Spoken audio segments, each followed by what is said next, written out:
Halo para detektif sejarah, welcome back bersama gua Mr. Detektif yang selalu memberikan informasi dan cerita sejarah. Balik lagi ke pembahasan kita kemarin, yaitu pertempuran Kursk. Nah, kali ini kita akan membahas pertempuran Bagration. Mau tahu sejarahnya? Cuy, intro dulu.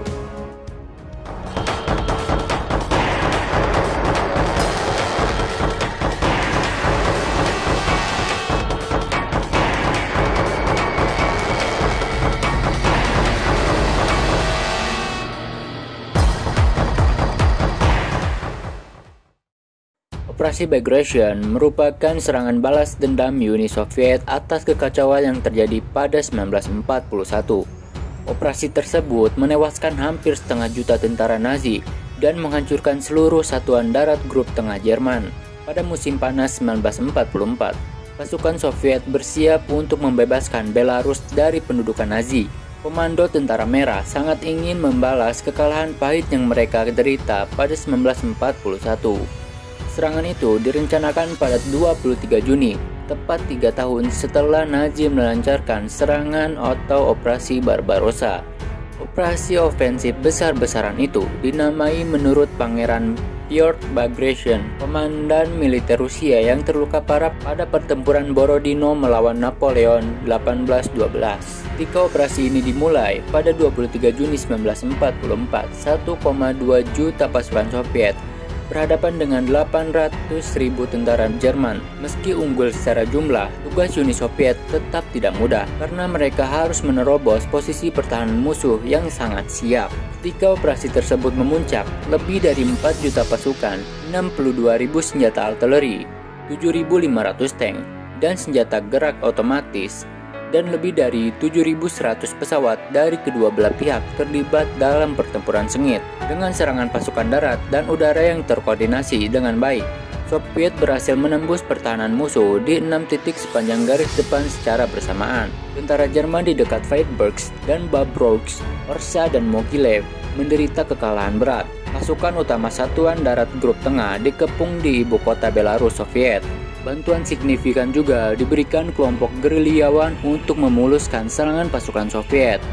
Pada 3 Agustus 1943, mereka menggelar operasi perang rel kereta untuk menghancurkan infrastruktur kereta api musuh di garis belakang.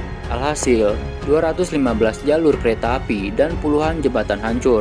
Lebih dari 1.000 kereta tergelincir dan transportasi lalu lintas Jerman di front timur berkurang hingga 40%. Untuk mengandang pasukan Soviet, komando militer Jerman terpaksa mengirim tentara cadangan dari bagian lain front timur, sehingga memberi komando Soviet peluang untuk melancar serangan di Ukraina dan Baltik. Jerman juga memindahkan pasukan front barat ke Belarus, sehingga memberi sekutu lebih banyak ruang untuk bermanuver.